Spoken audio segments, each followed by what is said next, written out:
So, Axis and Allies, 1942 second edition! Yeah! So basically this is just going to be a, hopefully quick, probably going to be a long Axis and Allies strategy video. Just going over all the basics of what moves to do possibly, or things you want to go for. But before we get started on this, there's just one thing we have to get clear first, is what are you winning to? And I see three ways to win this game. The standard victory of this game is to get 9 victory cities for each Axis or Allies side. So you've got Berlin, which is right there. You've got Paris, and you've got Rome, just right underneath there. And you've got Tokyo over here. I'm going to mispronounce this. Shanghai and Manila. Oh, I'm not too good at that. So they start off with 6, the Axis do, and then the Allies start off with actually 7, and I'll go into that a bit later. So they've got San Francisco, Honolulu, they've got Calcutta, they've got London, they've got Moscow and Leningrad, and they've also got Washington, which are their those victory cities for them. And that's actually 7. So for the Allies to win, you could go to 9. What I like to do is I like to make it equal, so you have to get 3 for each side. So the Allies actually have to get 10, is the other way to play. But playing with 9 is just a faster game. I think that's why they added an extra victory city in there for the Allies to win that. And then there's also total victory, which is capturing all victory cities for one side or the other, which will take a while, and I do not recommend, because you will be playing for a very long time. So that's about that. That's just ways to play. If you want a fast game, there's certain strategies you might want to do. Slow game, a slow game, I guess. I mean, if you're playing a longer game, you don't really want to make it longer and more advanced. Then there's other things you might want to do. So starting with Russia, I guess, already 3 minutes into the video. Russia, they're actually doing a lot better in this edition than in 1941.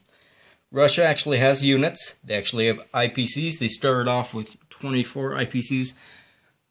In the classical, first thing to do with Russia, with the 1940 edition, is just buy 8 infantry.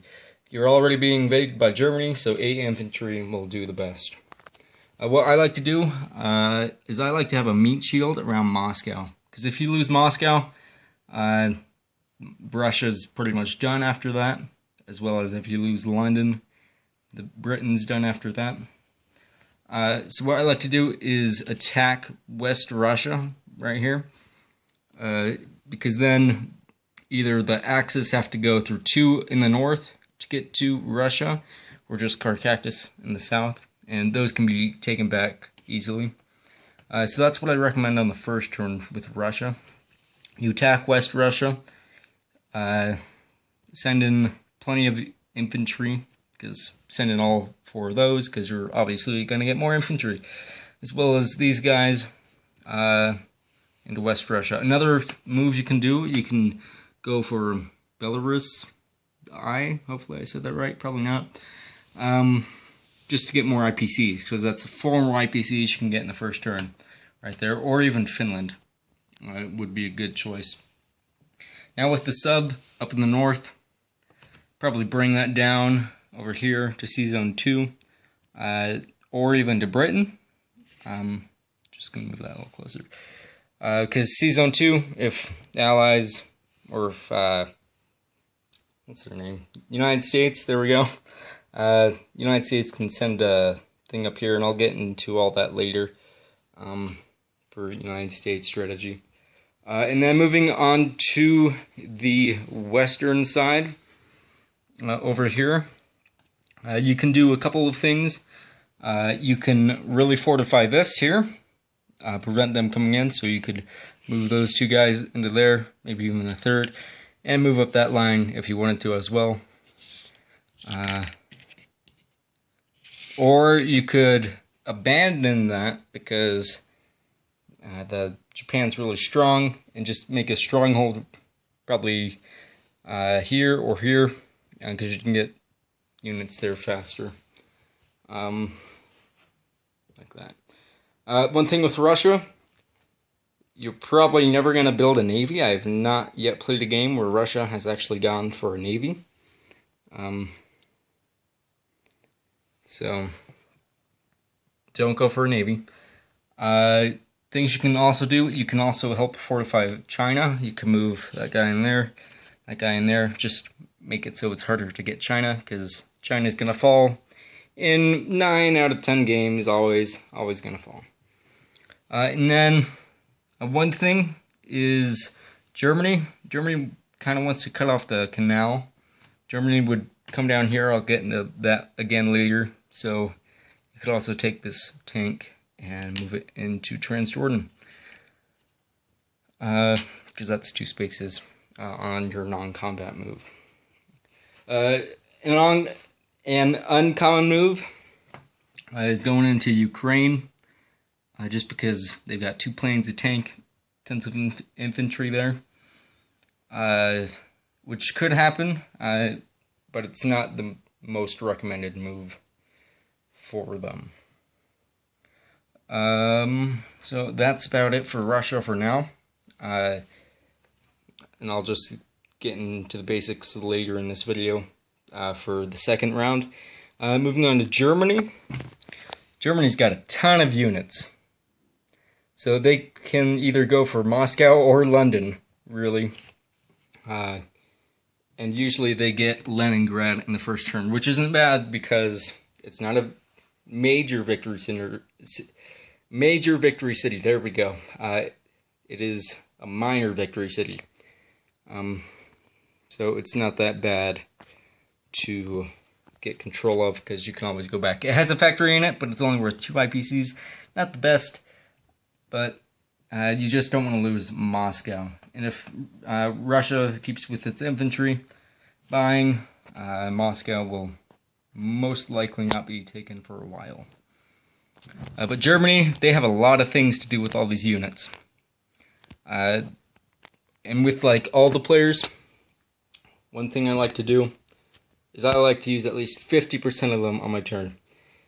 So a common move for Germany, you can either take these 2 guys from Italy or even Southern Europe, head on over to Transjordan, and cut off the canal. And the chances are in your favor. But now if Russia came down here, put a tank down there, that you're probably not going to do that move anymore. So another move you could do is you could go for Egypt to cut off the canal. So you would obviously move those 2 guys in, move those 2, and you would instead probably take the guys from Italy because of the tank. There, to go there. And then you couldn't really get any fighters down here on the first turn. Maybe your bomber that's up here, but that would be saved for another attack on the first turn. So that could be an attack, because you don't want them using the canal.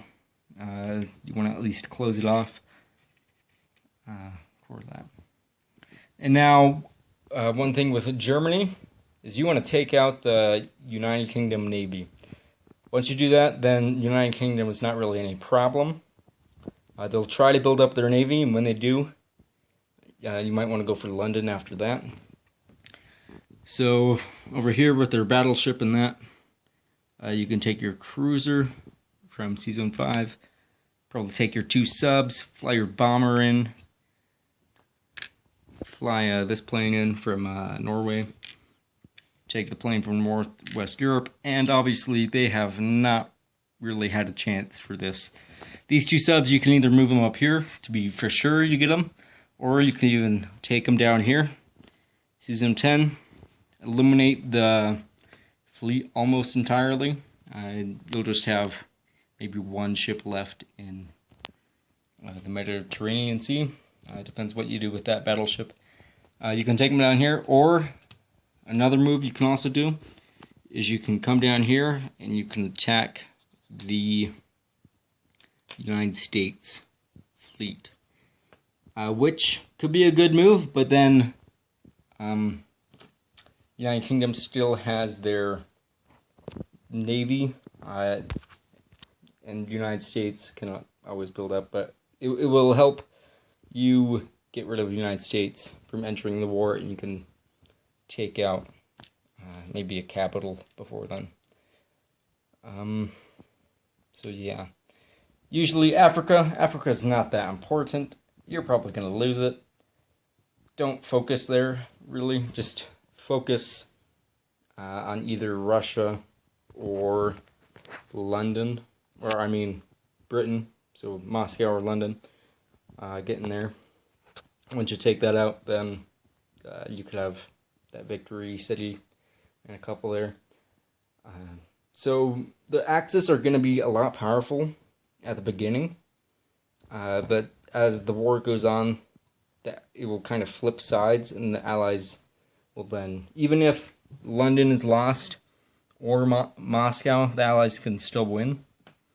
It's just quite hard. So I'm going to go ahead and move all these back to where they were.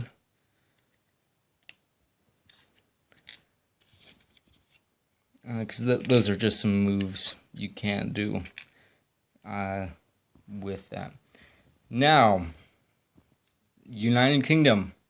We got a lot of space to fill. These two ships are probably going to be dead. These two ships are also probably going to be dead. They have no navy in here. One thing with the United Kingdom is you do not want to lose Gibraltar. There, something like that. Now it sounds like a Pokemon. Yeah. You don't want to lose this place, however you pronounce it. It is good for the U.S. They can fly their things over 1, 2, 3, 4. Their fires, that's what I meant. In order to get into the war. So you do not want to lose that. Now, if they do go for Germany goes for the canal, you'll still have this here. You might want to get that out of the fight, maybe even send it in Season 12. Or if you have somewhat of a navy, you could put it up there. But most of your navy is going to be dead unless they focus all their materials on Russia in the first round. And then United Kingdom can get powerful after that. Just build up your navy. And they start off with 30. Oh, in Germany, by the way, they started off with 40. So, that's that. Most important unit. Depends what you're going for. So, United Kingdom fighter is the most important unit, in my opinion, because they've got all this territory to fill. They can fly 4 spaces, and it's great for attacking. Going back to Germany, something I forgot. If you're going for Russia, you want to buy a lot of tanks, a lot of high-power units to get rid of that, as well as some infantry to soak up those shots. Unless you're going for Britain, then you want to have like maybe 2 transports up here ready to go for when the opportunity comes. And then moving on to the western half, there's this chair right here that I'm going to move because I have to go around it every single time. Western half, India, most likely going to fall. Something you can do, retreat this guy. That's only 1 IPC. You don't want to lose a minor victory city. So you might want to retreat that guy into there, help protect that, as well as into there. And then you might want to start hurting the fleet and hurting Japan's IPCs. They have 4 IPCs on these 2 islands here, East Indies and Borneo. So one move that I like to do is I like to fly this guy down from here. Now that's 4 from down here, so that's 1. That sea zone. Excuse me. That sea zone. Yeah. So 1, 2, 3, 4. Obviously, you can't land anywhere. You can bring your cruiser in here. You can also bring 2 guys down from India to attack here, as well as move your Australian fleet up here. Take those 2 guys. You'll have 4 guys there because of the guys from India. And you'll have the better chances of destroying the fleet, as well as getting East Indies. And that's 4 whole IPCs you can get in the first turn. Now that would leave India quite vulnerable because you would lose 2 guys from there. They would go down there. So you would most likely buy infantry in the first round if you're going for that. So yeah. You can also move everything back real quick.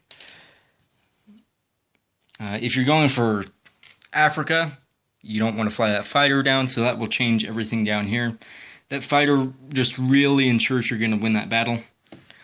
So if you're going for Africa, you can take out those, because Germany's most likely going to lose Africa to the British or the United States.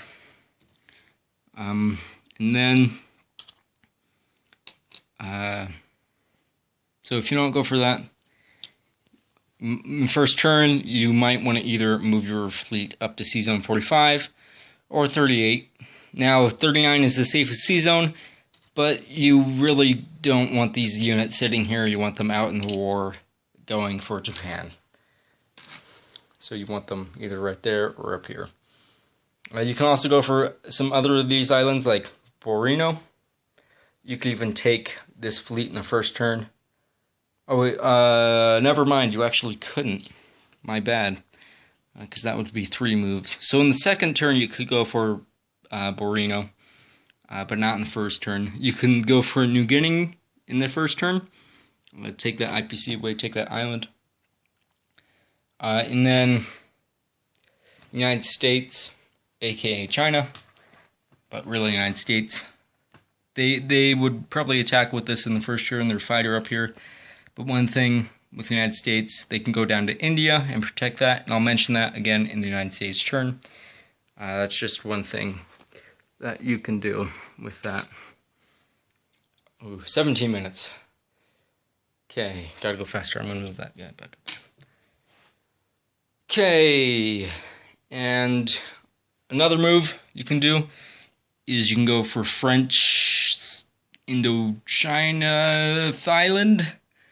Yeah, move the guy in from Burma, take your transport, move 2 guys into there, take this fighter, move it into there, take your cruiser, move it there, and now you can bombard on the land with your cruiser, and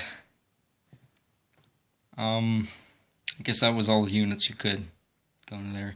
And you might win it, you might not, but that will just help you not lose India in the first turn.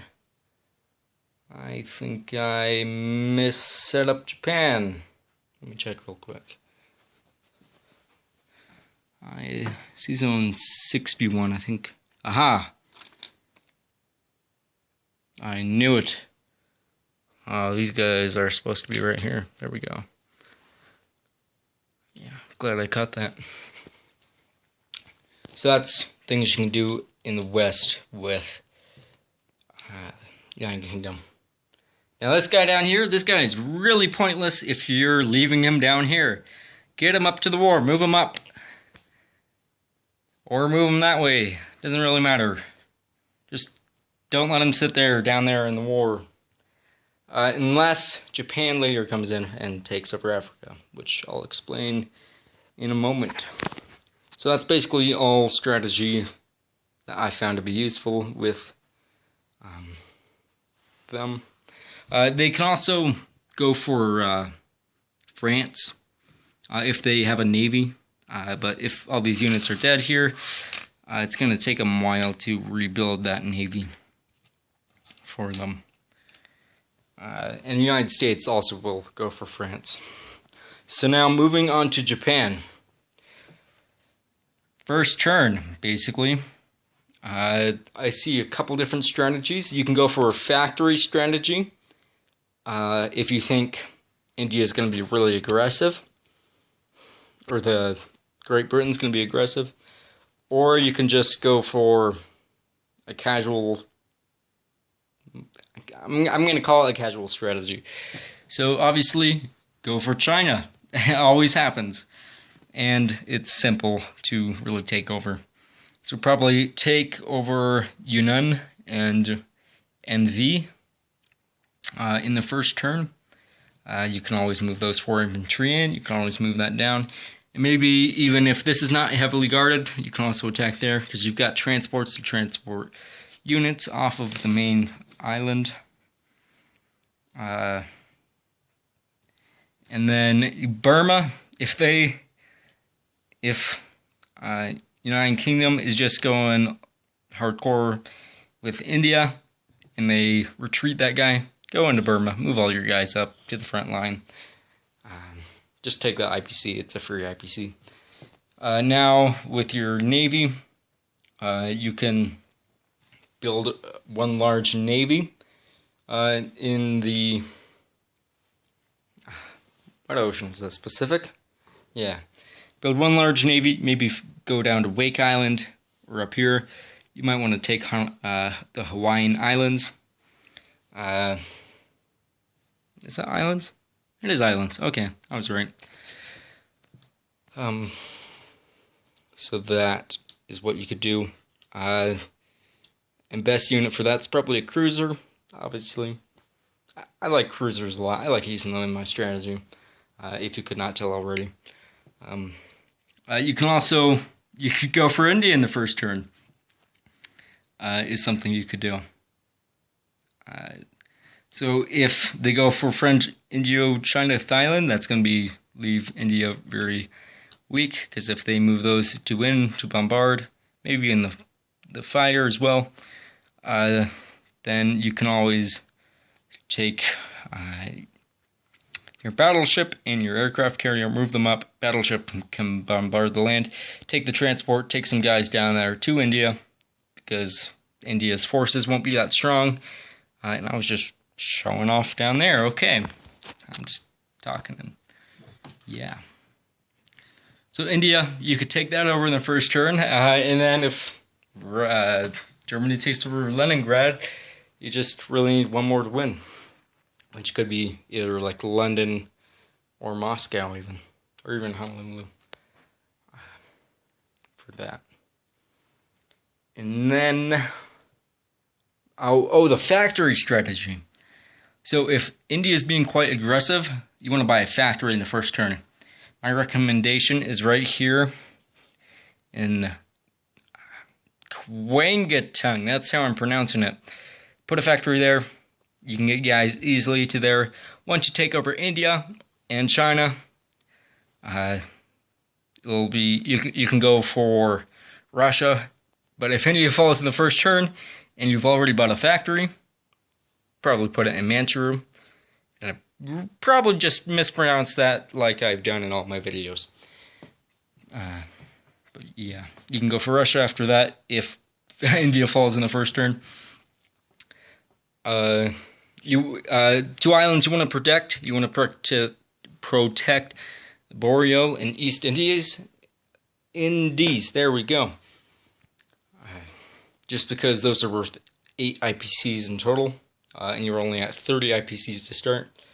And if you go for Russia, and you meet up with the Germans, you take over China, and you take over India, you're probably going to be really bored. So, well, as a,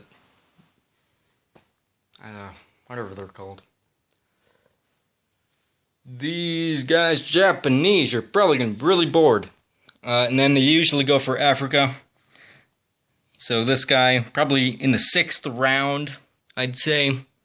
You've already taken over China, maybe even India. Start heading for Africa. And that guy's probably elsewhere. And you can just get all these free IPCs left down here. Or you can be laying with this guy with Britain and leave that guy down there. because that's 2 IPCs, but that's a lot of free IPCs in Africa.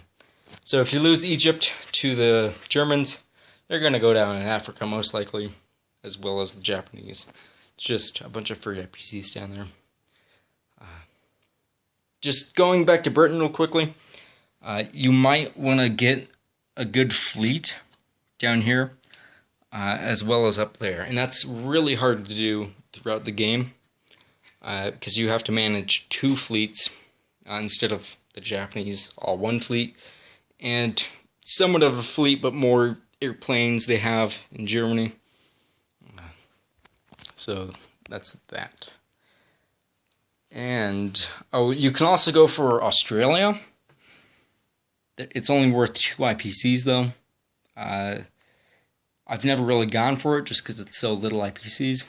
But the Allies can land here, and they can attack up north. And you don't want to leave the Philippines or Kangsu unguarded with the Japanese. Because you could lose those, and that could really turn the war around in favor of the Allies. Now, moving on to America. I have a special tactic over here in the Atlantic. I'll get to that later.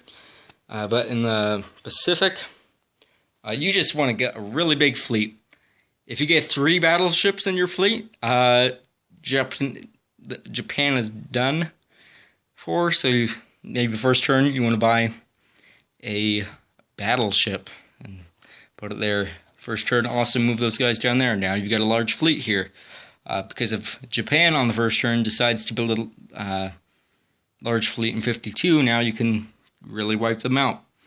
You don't really want to lose Honolulu, but that's like the only one to lose. San Francisco, most likely not going to get lost 99 out of 100 games, as well as Moscow. Not Moscow. This is not Moscow. That is Washington, D.C. My bad. Washington or San Francisco are probably not going to go for it. It's most likely going to be London, Leningrad, Moscow, and Calcutta. The real Moscow. That's what I meant. And then on to the Atlantic. Yeah, Atlantic. That's what it is. Now, you can either go for a 1 Armada strategy, or another thing I like is going for a 2 Armada strategy. First Armada, not going to be that special. But you can either build up first turn, or directly send it into Africa.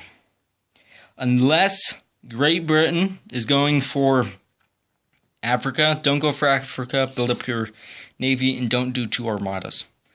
And then the second armada, you can build that up in 1 turn. They start off with 42 IPCs. Even if they lose China, that's 4 IPCs, not that big of a deal. They're still at a nice 38 IPCs after that. You can also build another armada with that. Hopefully that was not too confusing right there. But you can take your armada. You can go up to Season 2 and meet that the Russian sub that might be there. More protection. And then one thing about Season 2 is you can go for Paris or France. You can go for Northwest Europe, or you can also go for Norway if you park your armada up here. A strategy I have not tested out yet with the United States is actually move troops up to eastern Canada, which I think is a nice strategy. And then you can just keep on going back and forth between France and eastern Canada, and then you just have an armada up here and just get a couple battleships and you'll be fine. Won't really get wiped out after that. But it would all take a couple of rounds to get all the battleships for these. And now for Gilberta, fly your planes over there, you get them into the war now to attack Germany. That cruiser right here, I usually move that into my Atlantic fleet or fleets. And then I just build up a fleet. I can go for either Philippines with the United States, or you can even go for Japan, but you're going to need maybe another transport. You make maybe even 2 transports. Again, you're going to want at least 3 battleships. And I'm just naming off units. You want all the units, actually. Just kidding. But you're going to want battleships because they can soak up the hits, bombers, and all that. And now, one thing about United States is they can also build up their Air Force in one turn. Because after they take out maybe Japan, they're going to have a ton of money, and even the Philippines.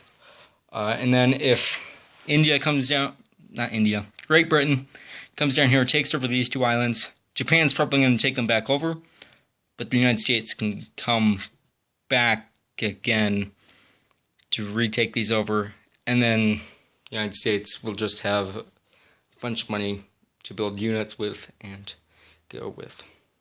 Now, jumping back to,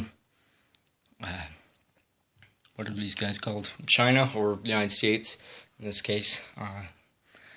This fighter, quite important. You don't want to lose it. It's really your only good unit in the war in the first round. So you can either regain some of these territories that were taken over, because China's going to be taken over like halfly in the first turn, if that's a word. And then you can also take this plane and help defend India. Put it in there. That's a nice 3 units to help defend with. So you could go maybe 1 attack there, move guys in, 2, 3, 4, and you can land it in India. That's a nice safe spot for it within the first few rounds, but it might be taken over by then.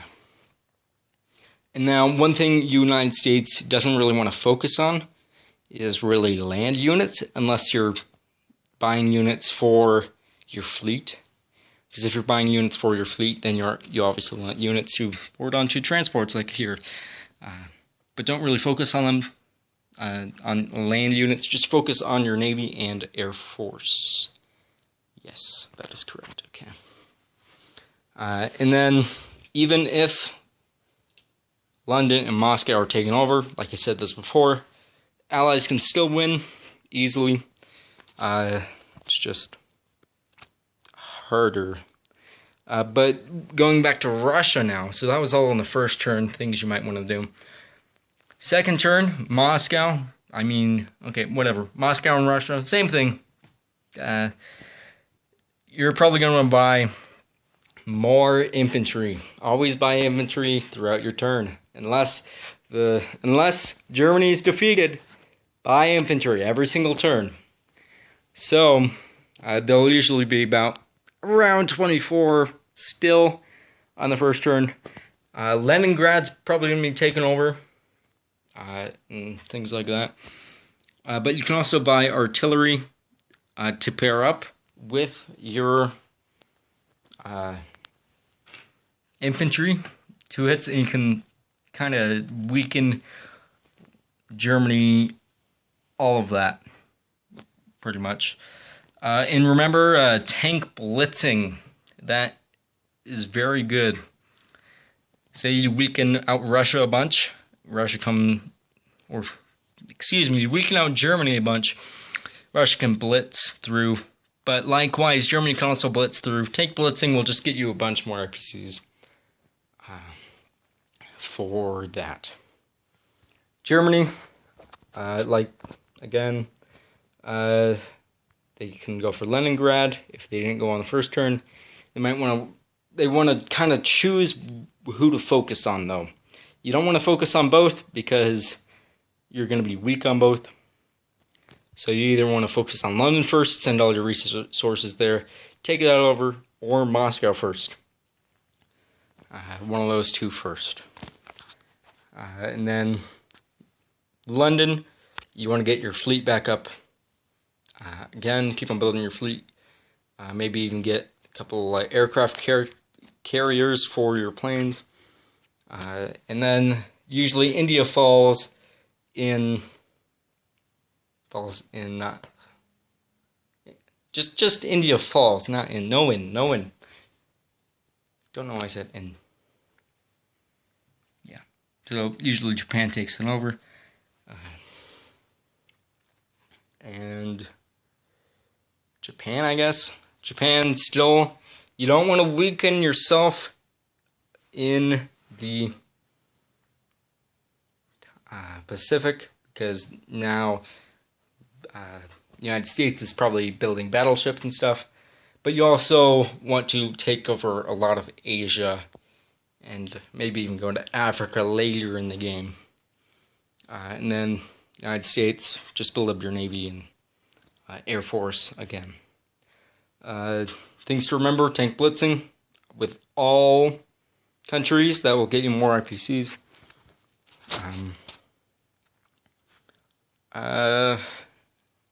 Trying to think of anything else to do, or what you would do throughout the turn.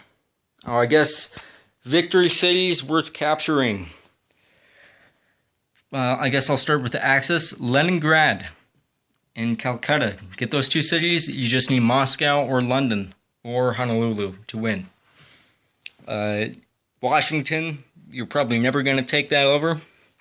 And San Francisco, so just get one of those three of the four cities I just said. There we go. Now for the Allies. Philippines, go for there. Take that over one way or another. Shanghai, and usually Japan. If the Allies are more focused on Japan, Japan will fall. You can get all three of their victory cities. And then you could win by that way, but if Germany still has Leningrad, you might need to recapture Leningrad or even go for Paris. And Paris is nice to go for both Britain and the United States. It's 6 IPCs, as shown right there. There we go. And then maybe even go for Rome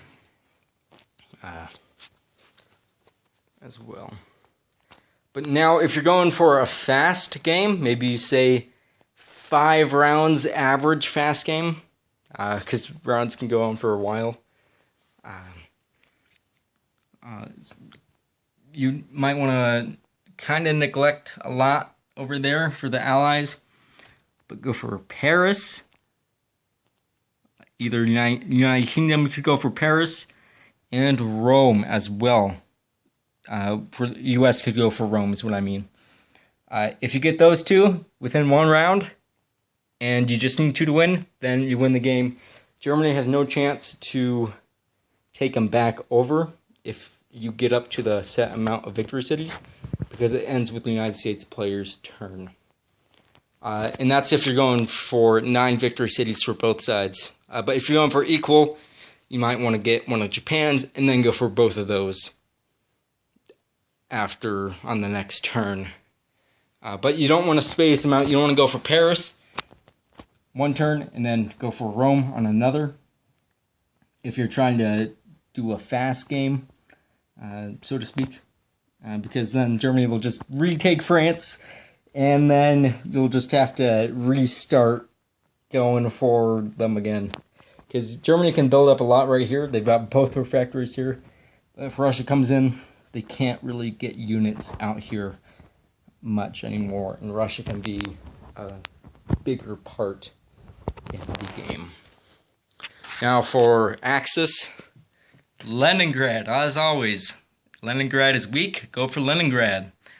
For a fast game, try to go for Moscow if you're going to fast game. Try to go for Calcutta if you're trying for a faster game with them, because you still need 3 victory cities for that. And then if you're going for a total victory, just try to not die on both sides, is what I'm trying to say. So try to buy a lot of infantry to soak up the hits, as well as big units. well, good, best units, yeah, like that. Hopefully something like that. To take over other areas on the board. But if you just want to play the game, or you just want to learn the game, the best player to play with yourself is the best player to play the game, to learn it, is by playing by yourself. There we go. Because you're equally matched on both sides, and you can learn strategies, which I found useful in some of these things. And that's how I found out a lot of my strategy that I was saying today. And just a quick things you want to add to this game. Get some paper money. Get some more dice. Those are two things I added to this game, because this game is just a pen and paper for IPCs, but get paper money. It's so worth it. It makes the game better. And get more dice. More dice, you can do much more with more dice. So I guess that's about it for Axis and Allies 1942 2nd Edition Strategy. I hope you enjoyed, and I hope you have a nice day. Goodbye.